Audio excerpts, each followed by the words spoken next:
Good morning. Hello. Hi there. Aileen here, live from Mougins here in the south of France. It is -2 degrees here this morning, and I'm just back from my walk in the forest. So it was a quick turnaround from my hiking gear into my work clothes, but here I am. I think it's so important to exercise in the morning. For me, anyways, I find if I don't do it first thing in the morning, then I end up not doing it at all for the whole day. So even though it's a bit rushed on a Friday morning, I think you get a better version of me after my walk. So what I do is I get the boys to school, come back, put on my hiking boots, and I go straight out. And then before I come on live here with you guys, if you are joining me live here this morning, say good morning. I can just see some eyes joining me now. I'm just going to check the group as well to make sure that I am live in the right place. I should be live in the Savvy Personal Stylist online network. So I'm just finding the home page of that right now. Where is that? Okay, say good morning to me. Say hi. Who's joining me here this morning? Say hello. You know, I always love to know who's here with me. I'm not seeing myself in the group just yet. Let me just refresh here and see, am I seeing myself?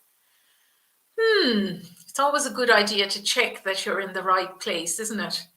Especially when you're kind of just hopping on really quickly. Yes, I can see myself there now for sure. So if you are joining me live this morning, say good morning. I'm going to be talking all about managing and going through change in your business this morning. I'm really going to be talking about from direct experience. I highly recommend that, you know, if you're going through a change at the moment, that this is the perfect place to be.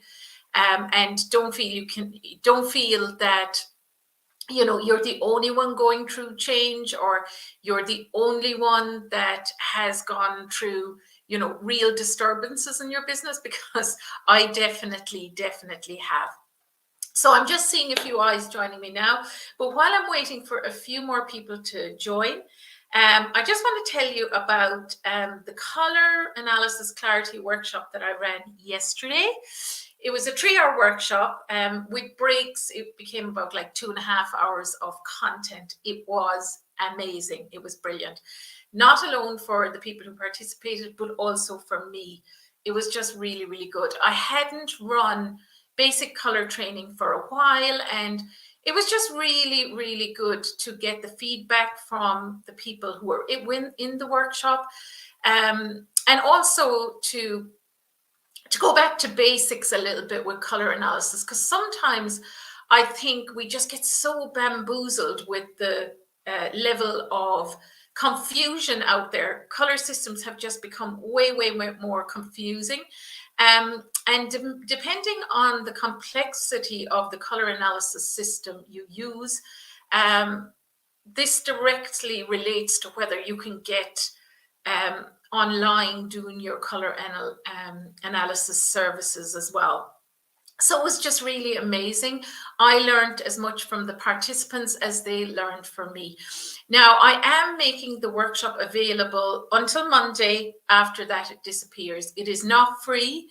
It's 147 euros, possibly the best 147 euros you'll ever spend. It's just amazing value for the price. It will be disappearing on Monday. So if you want that, if you want more details about that, just drop me a DM. I'm very happy to send you the details. I started off with the idea that it was around if you're confused around your color analysis system, but I think the participants got so much more out of it, and I definitely did too. So that will disappear on Monday. So if you want that, drop me a message. Okay, so today's topic. So far, I have eyes watching me, but nobody is saying hello. Say hello to me. I'm just checked StreamYard as well. Say hello, say hi. Who's watching? What questions do you have for me? Because the reason I say that is because I think there's a lot of shame around what I'm talking about this morning. There can be a lot of shame around, your business maybe being a failure, or maybe, not making a success of your business in the way that you thought you would. So I'm going to be talking about, my direct experience of this, because many of us weren't always a personal stylist. For me, for instance, I worked in manufacturing for many years. I was in a very senior position. I was earning very, very good money before I became a personal stylist. So I kind of thought, oh, well, I'm very professional. I have a lot of skills. Anyone would love to have me as their personal stylist. And I thought it would be, way easier than it actually was to run my business and to make a profit from my business. So like a lot of new business owners, I actually went under in those first couple of years. I managed to get myself into debt.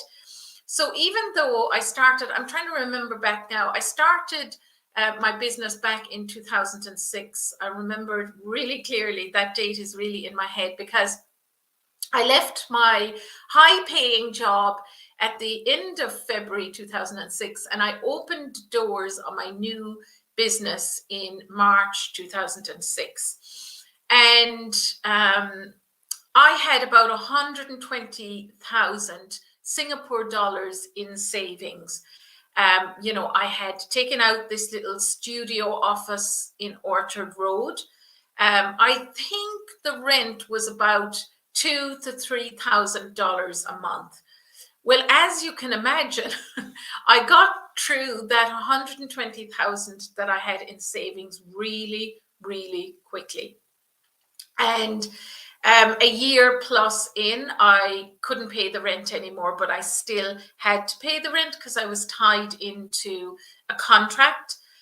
So I had to go and ask my family for a loan, and there was a lot of shame, a lot of shame around having to do that, and a real sense of failure, that this had failed for me, and I felt that the eyes of all my family, all my friends, everyone that knew me was on me. And I think that, it's a really, really, really hard thing to go through when you feel like your business has failed, and maybe that you have to go back to a 9 to 5. Now, I didn't actually end up going back to a 9 to 5, but as soon as I could get out of renting the studio in the shopping center where I was renting it, I ended up having to go and take a small room in my husband's office. So it wasn't ideal, but it was at least an option that I had. And he was very kind to allow me to have one of the office spaces where I could, continue to do my color and style consults. But, that took its toll. The whole failure, the whole not working out exactly the way I wanted it to, that took its toll on me. And it was difficult to get past that. My confidence took a real knock. And that was before my children. And then my first child came along, and I continued to work, etc. But, the situation with my husband's office wasn't ideal. I didn't love, I really hated going into the building because, well, it was really odd, but while I was pregnant with my first son, it's just the building had been newly renovated, and the smells just made me so sick. I felt sick every day when I went to work. And then eventually, when I got to the point where, it was just taking so much time, so much energy to try and get clients. And I also had a new baby. At some point, I decided that, I was going to let my business go, and I was going to go and work for my husband instead. it felt like an easier option. Really, it did. Number one, he was going to allow me to work part-time. Number two, it would allow me to have, you know, a consistent salary every month. And I had always been used to earning my own money. So like, I didn't really want to rely on him for everything. I wanted also to earn my way.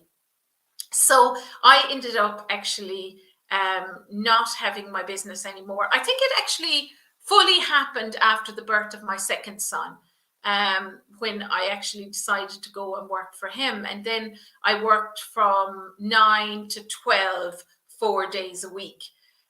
Not getting the huge salary that I was getting in my previous job, but at least it was consistent. At least I could be there for the children. You know, at least I felt I was contributing. I did have some, you know, time to myself. So, but it isn't what I envisioned my career in personal styling to be. Honestly, I felt like I was a failure. I felt like I had failed at my business. I felt like, well, that didn't really work out the way I thought it was going to work out. So if there's anyone watching this morning, have you gone through something similar? Have you felt something similar in your business? First of all, I want to assure you that you're not alone. Many, many, many women who start a business end up in this kind of situation. So first of all, I want to assure you that it's not really personal. It's not about you. It's like you need a different set of skills as an entrepreneur, and you need experience as an entrepreneur. And if you have failed the first time or the second time or the third time, you definitely won't be the first one that this has happened to. So I just wanted to make sure that you got that message from me this morning, that you understand that, you know, being an entrepreneur is not easy, and you mightn't get it right the first time around. So after I started working for my business, honestly, I did miss my image consulting business, and I still had my drapes and all my books and everything. So I used to drape anyone in the office and do the colors for anyone in the office who wanted me to do it. And then I had some clients, you know, who wanted to do shopping and things like that on the side. So I did kind of still do that a little bit, but I wasn't promoting my business. I wasn't putting myself back out there as the face of my business. Probably because I felt I was a failure. I was no good at this, and it wasn't really something for me. And the other thing that kind of made me feel worse is I had invested so much in my business at that point. You know, I had invested a lot of money, but I also had invested a lot of time and effort. You know, at that point, you know, I had taken my first level of certification with AICI. I also had taken my second level of certification with AICI. I had certified image professional status with AICI.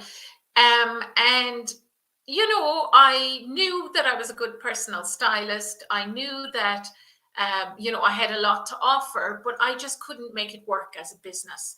And I want you to understand, I want you to really understand that if you haven't been able to make it work as a business, it is not the end of the world. It doesn't mean also that you'll never make it work as a business. That's the other thing I want to say here this morning, that you will get the opportunity again. Maybe it'll be a while before you get the opportunity again, but you will get the opportunity to go back out there again. Now, when I moved here to France, I was kind of pushed into it, honestly. I reluctantly went back into image consulting because, well, number one, I felt all the disappointment of the previous business. I felt, you know, really, also, I think I felt I'm never going to be able to make money as a personal stylist. I felt that, you know, the way I had traditionally been doing things definitely wouldn't make me rich. I could never, ever, ever get to the salary that I was getting in, you know, a job that I did for somebody else. So there was a whole host of beliefs, there was a whole host of feelings, there was a whole host of disappointments. Has anybody else felt that? Has anybody else felt that? Has anybody else had to go back to a 9 to 5 job and they feel like they have failed, or they feel like, well, that's the end of that, I'm never going to get an opportunity again? I would love to know. So pop a comment in there and let me know. Maybe you're in the midst of the moment of thinking, do I need to take a decision? Do I need to take a decision to go back to a 9 to 5 right now? So I want to assure you that if this is happening to you, it's not the end of the world. I have gone through some major, major changes in my business and in my life, and you will get through this. And if image consulting and personal stylist and color analysis is your passion, you will get an opportunity to do it again. So when I restarted here in France in 2018, so I was here about a year, couldn't get a job, and my friend came and visited, and she said to me, Aileen, you're miserable. Why don't you go back to image consulting? And I just said, look, I really don't want to go back. You know, it's really, really hard work. I would be building it from scratch again. I had no illusions about how hard it was to get clients. At that point, I was just purely still working face to face. So I just couldn't see how it would work. But I also didn't have many options. So eventually I decided I will go back into image consulting again. So I created a little website, and I picked a new name. The name of my first business was called NutriStyle, and I had nutrition services and image services. I called my new business Lane Image Consulting after my second name. And I restarted my business, and honestly, it was kind of just as I expected.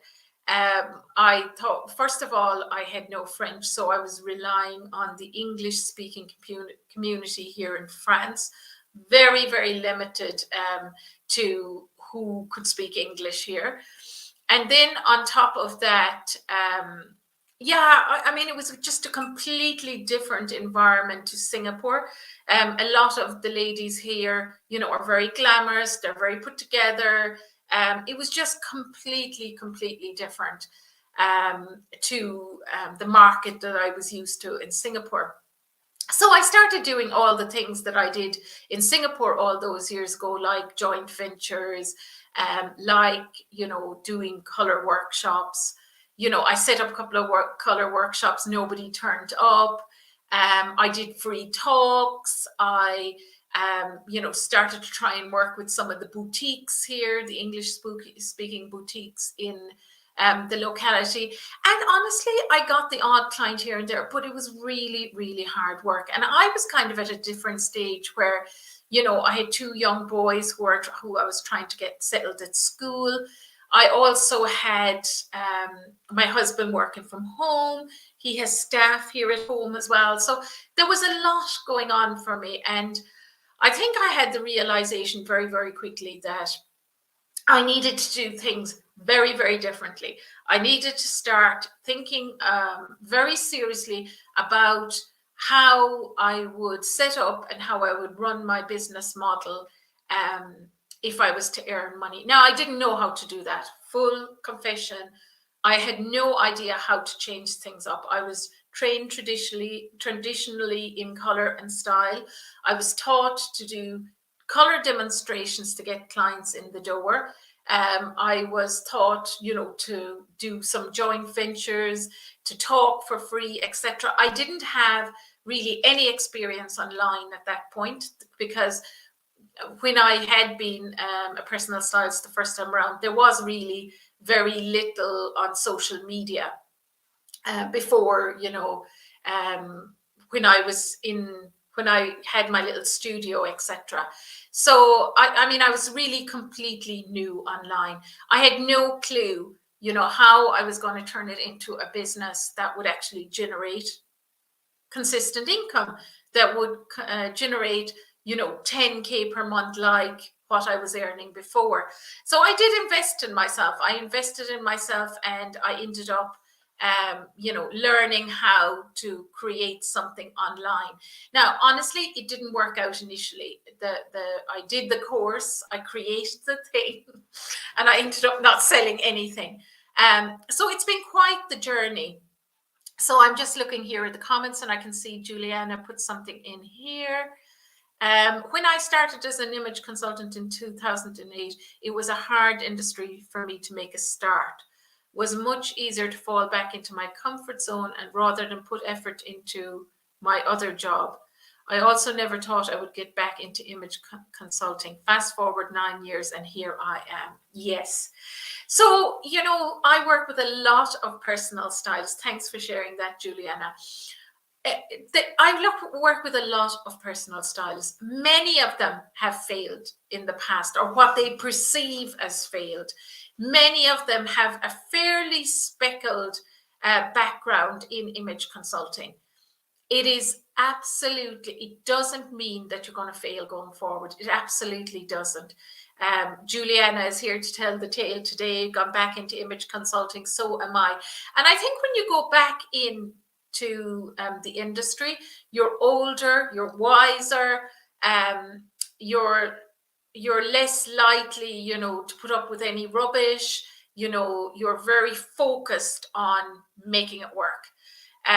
So even those couple of years that you took off, or even if it's been many years that you've taken off from the industry, you are older, you are wiser, you are more capable of making a go of it this time around. So I really don't think it's talked about at all in the industry, but it is very, very common that personal stylists just, have it there on the side for many, many years and never truly make a business of it, never truly get beyond it being a hobby for them.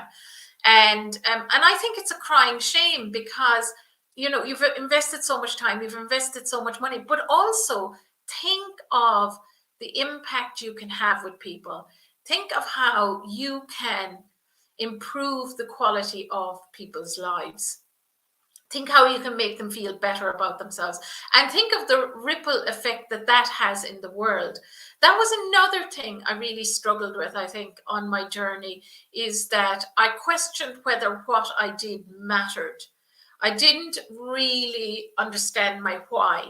I didn't understand, and maybe I thought that personal styling was frivolous back then, in those early days. But as I've gotten older, as I understand, increasingly how important mental health is, how important it is that we love ourselves and have a good perception of ourselves, I now fully comprehend the impact that our work has in the world. I fully comprehend how important what we do is.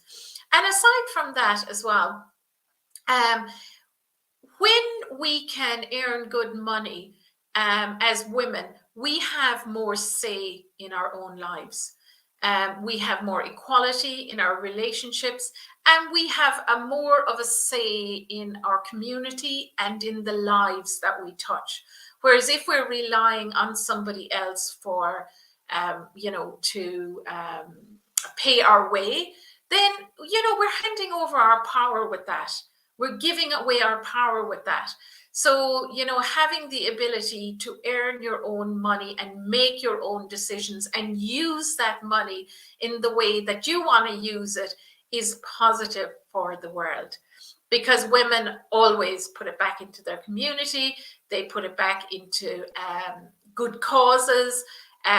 They cause this massive positive ripple in the world. So I'm very, very passionate about that now. And I think that may have been missing the first time around in that initial journey. The least little thing used to knock me down, because I didn't really have a strong why. I didn't have a strong why in my business. But as I've gotten older, I realize, especially now as a trainer of other personal stylists, I feel a sense of responsibility. I feel responsible that the personal stylists that I train, that I give them the skills to turn their personal styling skills into a real business. I'm not just giving you skills so you can have a hobby. I'm giving you skills so you can turn it into a real business and make real money and have real impact in the world. And that's really important for me, because then when something happens or I'm disappointed or something doesn't work out exactly as I expected in my business, there's a higher purpose to what I do. There is a real strong why to what I do. And I know that you guys have a real strong purpose as well. But I want you to examine that this morning. I want you to think about, do you feel really passionate about what you want to do in the world? Because that passion will carry you through on the tough days, you know? And there will be tough days. There's always tough days in business. And it is a journey. And the other thing you have to do is build resilience. So one of the things I work with my clients with as well is building that resilience to take the knocks that come with business.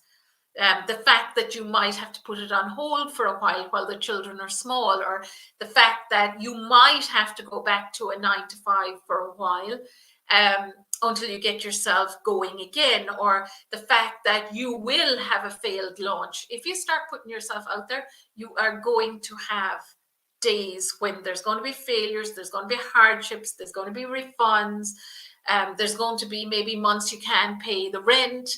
All of these things, that's all part and parcel of having a business. And those are things that you kind of have to build a certain amount of resilience around. And it is not the end of the world if you have to go back to a 9 to 5. It is not the end of the world if you have to put things on hold. I have definitely had to do that in the past. And I am back, and I'm way stronger than I was back then. And so can you be. So, anybody else have any comments here this morning? Anybody else have anything that they'd like to add to the conversation? Sonia said, hi, Aileen, great session yesterday. Yes, Sonia, it was brilliant. It was actually a brilliant session for me as well. And thank you for saying so.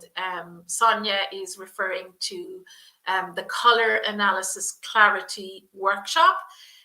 Thank you so much for saying that, Sonia. So, any other comments, any other questions?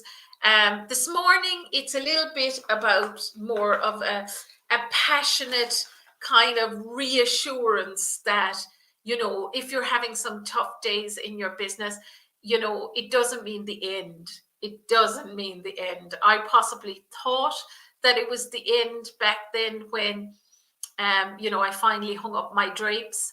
I did even at one point contemplate just throwing them away. I'm really, really glad I didn't do that. So, you know, there is hope. You will get an opportunity again. Don't give up. Keep going. And really look at, you know, your business model. I've spoken to so many personal stylists about this just in the last week. Is your business model capable of giving you the return that you want? Like most personal stylists, they go in thinking, I just want to be able to do color. I just want to be able to do style.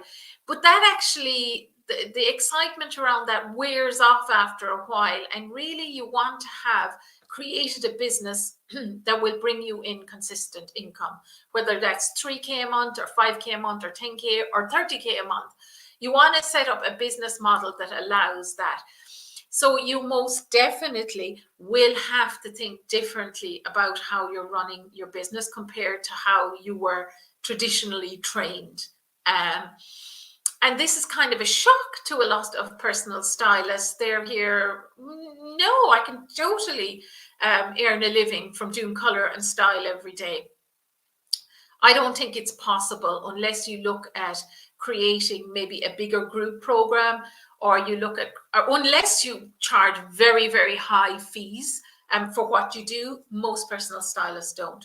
You know, they're charging 100 or a couple of hundred for their services. And it is really, really difficult to make a business from that, with your overheads, oftentimes with buying stock of fans and style guides and all the things that you buy. So really think about, you know, if you are going back into business again, if you are considering making a proper go of it, is the business model that you have developed going to support that? Now, of course, if you want support around this, if you want help around this, if you want to talk to me about this, that is exactly what I do in my Six Figure Stylist program. It is an investment, but if you are very, very serious this time around of, you know, really getting your business off the ground, really doing it in a way that will bring you consistent income and allow you to work for a very long time, then that is the thing to do. So I'm not actually seeing any questions here this morning. I still do have a couple of eyes on me, but I'm not seeing any questions. And I think also this topic, lots of people don't really want to talk about it. They don't really want to talk about it because they feel that they in some way should be ashamed, and you absolutely should not be ashamed. You should be very, very, very proud of yourself for giving it a go. Most people have all these dreams and they never give it a go. There you have given it a go, given it your all probably. And the fact that it hasn't worked out exactly as you wanted it to doesn't mean that you're a failure. It absolutely means the opposite. Keep going, keep trying. So those are my words of wisdom this morning. If you're watching this on replay, #replay. If you have any other questions, you can pop them underneath this video. I will come back and answer them. If you'd like to drop me a personal message and you want to see if you would like to work with me, you can do that by DM. Other than that, that is all I have for you this morning, and I will chat to you again next week. Have a wonderful, wonderful weekend ahead. My boys are off to Dubai tomorrow. Their dad is there on for work at the moment, and I'm going to go to Ireland for a week, so I'll be live from Ireland next week. So have a wonderful, wonderful weekend ahead, and I will catch you all very, very soon. Bye.